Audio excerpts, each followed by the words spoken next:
I really wish I had recorded this, but my sister had asked me to make a cat bed for the stupid cat, and she wanted it to be mounted on a wall. And I just wanted to show you the process of creating something using your imagination.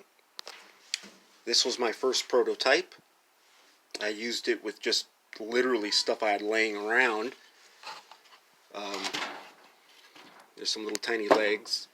Some scrap pieces of carpet I had. I knew right away it was too small, but I just wanted to just get an idea of what I was doing.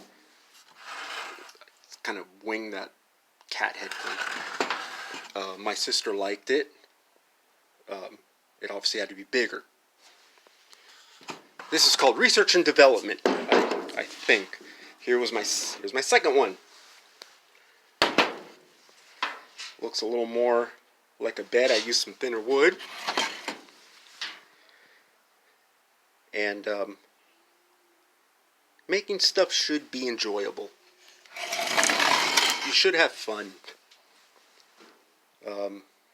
Many years ago I was a musician, and I enjoyed creating music. This is kind of like that. I use my imagination. Sounds gay.